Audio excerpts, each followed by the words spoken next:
मैं नहीं कह सकता। लड़के हंस पड़े, ये लड़का देखो, उसका मालूम ही नहीं कि इसका बाप कौन है। गुरु ने निर्णय दिया, तू ब्राह्मण है क्योंकि तू सत्य का आचरण करता है, सत्य का आचरण करता है इसलिए तू ब्राह्मण है।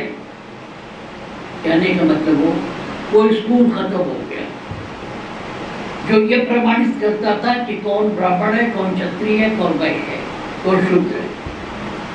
तो स्कूल चल खत्म हो गया। बड़े बड़े आश्रम थे जिसको गोत्र कहते हैं कि उस आश्रम से संबंधित थे, उन्होंने कहा कि इसके अंदर ये गुण है, इसको ब्राह्मण होगा। अब बाद में क्या हुआ, आक्रमण वगैरह हो गए, सारे आश्रम टूट टाट गए। अब ये कहा गया कि ब्राह्मण का बेटा है तो कुछ तो ब्राह्मण तो होगा ही, तो वंशावली हो गई। ये क्षत्रिय है तो इसके अंदर क्षत्रिय का गुण होगा, इसलिए क्षत्रिय है। हर राजा हर्ष के जमाने में ये उपाधियां बची थी, चक्रवर्ती, फलाना, ढमका, ये बना। इसलिए हमारे कहने का मतलब ये जो जातियां बनी वो किसी न किसी गोत्र के लोगों ने उनमें योग्यता देखी, उनको दी। हमारे कहने का मतलब ये है कि आजकल अधिकतर मिलावट हो गई है। कहते हैं ना कि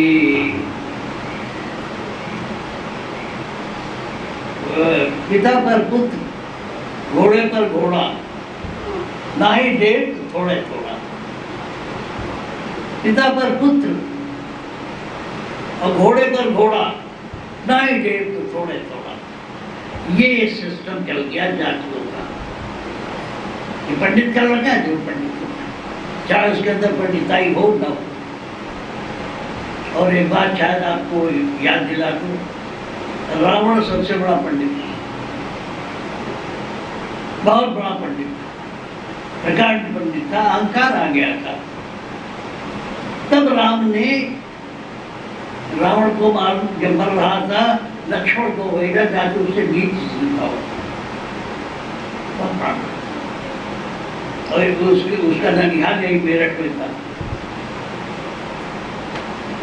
पुलस्त का नाती, पुलस्त ऋषि का पोता, दुध देवता का। कहने का मतलब यह है कि जो जातियां बनी है, जो चीजें बनी है, इसी की वजह से बनी है। अब कुछ टाइम ही हो गया, चलते रहो। आदमी गुणों से अब ऐसा कोई ISI मार्क देने वाला है नहीं जो ये बताए कि फला आदमी पंडित है कि शुद्ध है कि क्या है। इसलिए ये महत्वपूर्ण नहीं है। मैं कह रहा था कि हर आदमी चिंतित है। जब से आदमी पैदा होता है, बच्चा रहता है, तब भी वो अपने स्वास्थ्य की बात करता है। माँ कोई चीज खिला रही है, वो छीन के अपने ले लेता है, भाई को देना नहीं। इसलिए आदमी पैदाइशी स्वार्थी है। अब स्वार्थी होने के नाते आदमी का मन चंचल है, हर आदमी परेशान है। उपाय क्या है, कारण क्या है? कारण यह है कि हमारी चित्तवृत्तियां बिखर गई, हम परेशान हो गए। करना क्या है? इन चित्तवृत्तियों को धीरे धीरे अंदर ले जाओ, इन्हें एकाग्र कर।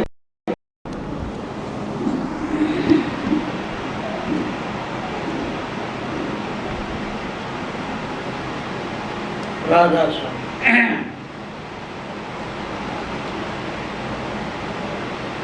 जीवन बड़ा मूल्यवान है और हर आदमी जीने की इच्छा करता है कि हम जिंदा रहें। और जीवन में मच्छर से लेके हाथी तक का जीवन है।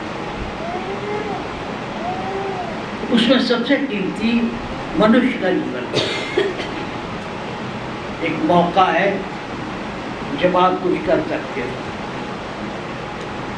आप जो चाहो पा सकते हो। धन पैदा कर सकते हो, धर्म पैदा कर सकते हो, कुछ बना सकते हो, कुछ बिगाड़ सकते हो। इसलिए मानव जन्म बड़ा दुर्लभ है।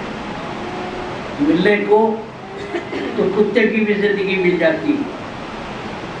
जिंदगी मूल्यवान है। आप भाग्यवान हो कि मनुष्य के का जन्म मिला है। मनुष्य का जन्म फायदा क्या है? मनुष्य मधुआ नहीं है। मालिक ने उसको आजाद छोड़ रखा है। जो जाकर क्या गुंडा बदमाश बन जाए, क्या महात्मा बन जाए, ये तुम्हारे हाथ में है। अगर मालिक हर चीज में दखल देता तो हम समझते हैं कोई गुंडा नहीं होता, कोई बदमाश नहीं होता, सब साधु संत होते। लेकिन नहीं, उसने आजाद छोड़ रखा है कि तुम जिधर चाहो चले जाओ। और सबसे बड़ी बात क्या है? रास्ता ढूंढने के लिए तुम्हारा मन है। तुम्हारे मन में दो तरह के भाव आते हैं, सत्संग में चलें न चलें, आज आराम करें या सत्संग में चलें। अब आप पर है कि आप क्या चुनते हो। अगर आप सही रास्ता चुनते हो तो सशक्त होते रहोगे। अब चोर बदमाश भी तो अपने आदमी है। उनको क्या है? मेहनत मशक्कत से नहीं, दूसरे का छीन लेना चाहते। आप अगर कुछ नहीं करते तो कम से कम एक शरीफ आदमी बन जाओ। गुरुओं की बड़ी भरमार है। 5 बजे सुबह से लेके टेलीविजन पर प्रचार हो रहा है, गुरु गुरु गुरु गुरु गुरु, ये गुरु वो गुरु वो गुरु। ये कोई शास्त्र पढ़ा रहा है, कोई कुछ पढ़ा रहा है, कोई कुछ पढ़ा रहा है। गुरु कौन होना चाहिए? गुरु वो हो जिसका कोई आप में स्वार्थ न हो। ये तो जगत व्यवहार है। आप 2 पैसा चढ़ाओगे, संगत के काम आएगा, लेकिन उसको आपके धन पर लोभ न हो कि फला भक्त हमारा आएगा, मैं सेवा करेगा, पूजेगा। ये नहीं होना चाहिए। गुरु निस्वार्थ होना चाहिए। जितने हैं ये सुबह आते हैं, सुबह शाम धर्म की बात करते हैं, ये सब लोभ में है। इनका लोभ छूटा नहीं। इन्होंने अपने खाने पीने का कोई इंतजाम नहीं किया, वो चढ़ावे में जीते हैं। ऐसों को गुरु बनाना मुनासिब नहीं है। दूसरे, गुरु अनुभवी होना चाहिए, जो स्वयं जो कहता हो वो करता हो, साधन संपन्न होना चाहिए। ये नहीं कि साहब पर उपदेश कुशल बोलते रहे, आपको बैठा के हम बेवकूफ बना रहे कि तुम्हें ये करना चाहिए, तुम्हें वो करना चाहिए। गुरु वो होना चाहिए जो उस पर अमल करे। क्या हुआ? स्वामी विवेकानंद के गुरु स्वामी रामकृष्ण के पास एक औरत आई। उसने कहा कि बाबा, मेरा बच्चा गुड़ बहुत खाता है, मीठा बहुत खाता है, और दुनिया भर के रोग उसको हो रहे हैं, थोड़े फूंसी हो रहे हैं। परमहंस ने कहा, स्वामी परमहंस ने कहा कि माँ 1 हफ्ते बाद आना। खैर, बंगाल की जगह ऐसी जगह जगह नदी नाले बहुत है, सीधी सादी जगह कम है, वो खैर किसी गांव से आई हुई थी, लौट गई। हफ्ते भर बाद आई तो बच्चे को ले आई और बच्चे के कान में बाबा ने कहा तू गुड़ मत खाया कर। बुढ़िया झल्ला पड़ी कि कितने कितने मुश्किल से तुम्हारे पास आई हूँ, यही बात कहनी थी तो पहले को नहीं कहनी थी। तो स्वामी रामकृष्ण ने कहा कि बेटी उसके पहले मैं खुद गुड़ खाता था, मेरी कमजोरी थी, इसलिए मैं कहता तो उसका कोई असर नहीं होता। अब मैंने एक हफ्ते में अपनी इस आदत पर कंट्रोल पाया है, अब मैं कह रहा हूँ इस बच्चे को असर होगा। अब हाल क्या है, बाबा लोग दुनिया को तो सीख देंगे अब नई घाटे में, इसलिए हमें ऐसे आदमी को चाहिए। अब तुम्हारे चढ़ावे पर अब ये हमारे इस्लाम ने कहा कि तू सत्संग का पैसा खाता है, कहती कि सत्संग का पैसा खाता है। खैर मालिक उनका वादा करे। है क्या कि जिन लोगों ने अपना कोई ये एक धंधा बन गया है, ये एक धंधा बन गया है, हमको भी पैसे की जरूरत है,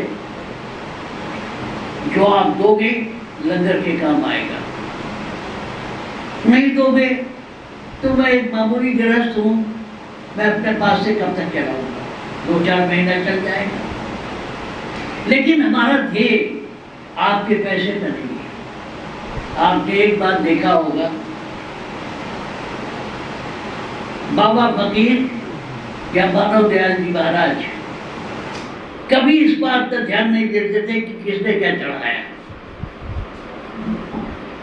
ये बात आपने देखी होगी कि बाबा फकीर आने वाले की आंख देखते थे, उसकी श्रद्धा देखते थे, ये नहीं देखते थे किसी ने 4 आना चढ़ाया, किसी ने 8 आना चढ़ाया, किसी ने 1000 चढ़ाया। ये इस मत की विशेषता है। दूसरी बात ये है कि देखो, जो पुराना मरीज होता है खुद डॉक्टर हो जाता है, उसको बहुत सी दवाएं मालूम हो जाती है। देखा होगा गांव गाड़े में भी ऐसे लोग मिल जाएंगे कि जो कई मर्ज से परेशान थे, उनको मालूम है फला दवा लेते, फला दवा लेते, फला डॉक्टर पास जाने की जरूरत है। वो हाल मेरा है, मैं भी बहुत दुखी था, बहुत दुखी। बाबा फकीर के शरण में गया, निहाल कर दिया। उसके बाद मानव दयाल जी महाराज मिले, जो कमी थी वो भी पूरी हो गई। कहने का मतलब ये है कि मरीज था,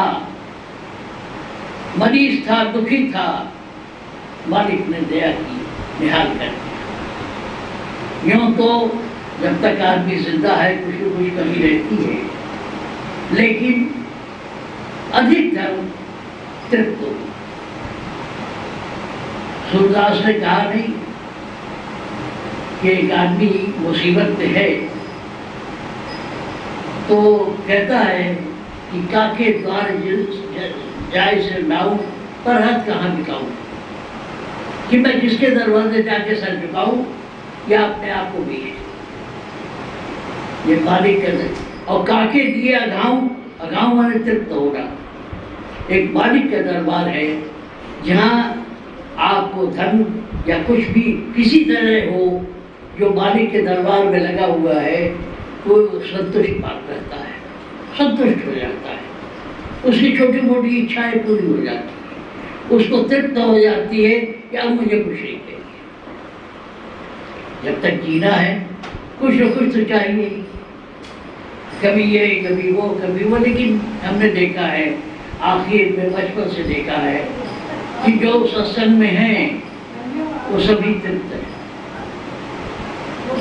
उनको संतोष हो जाता है, एक उनको मालिक पर भरोसा है दाता दयाल ने कहा है कि भरोसा तेरा है, तेरी आसमान में लगा रहता हूँ, तेरे सुमिरन भजन में। और फिर कहते हैं यही है यतन और यही काम मेरा। देखो आज दुनिया परेशान सिर्फ इसलिए है कि उसको चिंता बहुत है, हर आदमी चिंतित है, परेशान है। इस शहर में हर शख्स परेशान सा क्यों है, सब दुखी है, किसी को कोई चिंता, किसी को कोई चिंता। जो सत्संग में आ गए हैं उनकी चिंताएं खत्म हो गई हैं, धीरे धीरे खत्म। क्यों? अगर मन के मुताबिक हुआ तो ठीक, नहीं हुआ तो सोचते हैं कि इसमें कोई बात होगी। मानव दयाल जी मुझे बहुत सत्संग देते नहीं थे। एक बार उन्होंने कंधे बात रख के कहा कि देखो जो मन मुताबिक हो वो भी ठीक, जो मन मुताबिक ना हो वो भी ठीक। एक सहारा है। असल में जितने और लोग हैं गुरु को छोड़ के, बाकी उनका स्वार्थ है, वो अपने स्वार्थ के अनुसार आपको राय देते हैं। एक गुरु है जिसका कोई स्वार्थ नहीं होता। अगर स्वार्थ है तो गुरु नहीं है, गुरु बनाने लायक नहीं है। 1982 में मानव दयाल जी ने देखा कि कुछ अमेरिकन हमारे साथ आए और मुझे चिंता हुई। हिंदुस्तानी मेहमानों को मालूम था कि क्या चाहिए क्या नहीं चाहिए। अमेरिका वाले नए किस्म के लोग थे, मुझे मालूम नहीं था। मैंने 3-4 चिट्ठी लिखी ये जानने के लिए कि भाई आएंगे लोग, अमेरिका से आएंगे। और उस वक्त हमारे पास फ्रिज भी नहीं था, कुछ भी नहीं था, गर्मी का दिन। तो 3-4 चिट्ठी लिखने के बाद जवाब आया मानवता मंदिर से। मानव दयाल जी ने कहा कि जो तुम खाते हो वो बनाना, और अमेरिकन जो है उबला हुआ पानी पीते हैं, उबला हुआ पानी ठंडा करके रखना। ये कोई फरमाइश? यहाँ कुछ हाजियाँ नहीं देते कि तुम हलवा ले आओ, पूरी लगाओ, ये लाओ, वो कुछ नहीं। क्या गर्म पानी गर्मी के दिन में ठंडा करके रख, उबाल के रख। हमारे कहने का मतलब इस बात का जिक्र इसलिए कि आप गुरु चाहते नहीं, कुछ नहीं चाहते, कोई फरमाइश नहीं है। क्यों? अच्छा, दूसरी बात ये है कि आजकल राजनीति में और महात्मा बनने में किसी योग्यता की जरूरत नहीं है। 2-4 जगह राशन की दुकान पर हल्ला दंगा करो, नेता हो जाओ। 2-4 आदमी को बैठा के उल्टा सीधा पढ़ाओ, महात्मा हो जाओ। कहने का मतलब ये है कि इन दोनों में किसी योग्यता की जरूरत नहीं है। महात्मा बनना बड़ा आसान है, लेकिन एक बात बताऊं, इसके लिए तलवार की धार में चलना पड़ता है। कोई पैदाइशी पैदा होते ही महात्मा नहीं बन जाता। कहते हैं कि बूंद बूंद कर भरे तलावा, जिम सद्गुण सज्जन पे हवा। जैसे बूंद बूंद करके तालाब भरता है, उसी तरह एक एक अवगुण निकालते निकालते कोई महात्मा बनता है। एक दिन में महात्मा नहीं होता। ये नहीं, हम मेरे नहीं कहेंगे कि शुरू से ही मैं महात्मा था, नहीं। अवगुण थी, धीरे धीरे मालिक का सहारा लिया, निकलते जा रहे हैं। दूसरी इसलिए महात्मा बनना आसान है। एक बार कप्तान लालचंद जी ने पता लगाया था, उसे नाम नहीं लेना चाहता था, 1.25 लाख रुपया चाहिए था 1 घंटे के सत्संग का, टेलीविजन पर। ये 10-15 साल पहले की बात है, 20 साल पहले की बात है। आज उसकी कीमत क्या हो? 2.5 लाख रुपया तो 1 घंटा सत्संग। ये प्रचार है, ये प्रचार है, और प्रचार महात्माओं को नहीं करना चाहिए। दाता दयाल ने लिखा है कि प्रचार कमजोरी है। क्या जरूरत है प्रचार करने? चींटियों को कौन खबर देता है कि यहाँ चींटी गिरी हुई है? एक चुटकी चीनी लो पेट को, चींटियां अपने आप आ जाएंगी। हमने मालिक की तरफ से कोई ठेका नहीं दिया है कि नहीं साहब मैं तेरे आदमी को सत्संग दूंगा, तारूंगा, ये करूंगा।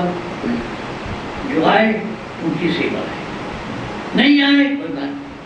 क्यों ये सत्संग क्यों चलाया? इसलिए कि मैं दुखी था, बाबा ने निहार कर दिया, बचा खुचा मानव दयाल जी महाराज ने निराश कर दिया। अब अगर मेरा फायदा हुआ तो ख्याल हुआ कि और बहुत से लोग हैं जिनका भला हो। आप सबके भला करने का के ख्याल से ये सत्संग है। मेरा कोई बच्चा सत्संग में नहीं आता, ये भी नहीं है कि गद्दी मिलेगी। अरे छोटी सी जमात की कौन सी गद्दी है, लेकिन वो भी किसी बच्चे को मिलने वाली नहीं है। ये मत खराब हो गया। सिख मत जो है मक्खन है, लेकिन क्या हुआ? बीबी भानी कुंवर ने कहा गद्दी घर की घर में ही रहे। जो बात थी वो नीचे आती चली गई। आखिर में गुरु गोविंद सिंह साहब आए। क्या है, अभी एक जगह गद्दी खाली होने वाली है। एक अच्छी बहुत बड़े बिजनेसमैन को बुला के रख दिया गया अपने रिश्तेदारों। जहाँ रिश्तेदारी की बात है वहाँ बात नहीं बनती। हम ये नहीं कहते, गुरु के बच्चों में भी, गुरु के रिश्तेदारों में भी बदली हो सकती है, लेकिन बहुत कम है। 1000 में 1-2 चांस है। हमें इस बात का गर्व है कि हमारी इस धारा में जात पात या रिश्तेदारी नातेदारी का कोई सवाल नहीं है। जो बच्चा तेज हुआ, मास्टर को वो बच्चे पसंद आते हैं जो पढ़ाई में तेज है, वो उनके प्रिय होते हैं। यहाँ भी अभी यही चल रहा है, आगे की भगवान जाने, कि जो उसमें योग्यता है उसको आगे बढ़ाते हैं। ये दुनिया के पंथ, और कहना नहीं चाहिए नजरें कब कर बात निकाल दे। सिखों का मत इसीलिए गिरा कि वो खानदान में रह गया। तो भाई कोई जरूरी नहीं है कि हमारे, हाँ होता है, उसका प्रभाव होता है, कुछ थोड़ा बहुत होता है। जैसे जात बिरादियाँ, कैसे भाई जात बिरादियों में ये था कि महाराजा हर्ष के जमाने में जो विद्वान थे उनको ब्राह्मण बना दिया, जिनमें लड़ने की क्षमता थी उनको छत्री बनाया, वैश्य बनाया, ये बनाया। तब क्या हुआ? वो स्कूल ही नहीं रहा जो प्रमाणित करे कि ये आदमी ब्राह्मण है। इस मामले में सत्यकाम का निशान है। सत्यकाम गुरु के पास पहुंचा और उससे पूछा कि तुम्हारी जात क्या है। सत्यकाम जाबाज की कथा है। सत्यकाम से गुरु ने पूछा तेरी जात क्या है। उसने कहा कि महाराज मेरी माँ कहती थी कि घरों में वो काम करती थी। किसका बच्चा है इस पता नहीं, इसके पीछे और भी रहस्य है, लेकिन खैर उसने कहा कि मुझे मालूम नहीं। मैंने माँ से पूछा, उसने कहा बेटा मैं कई घरों में काम करती थी,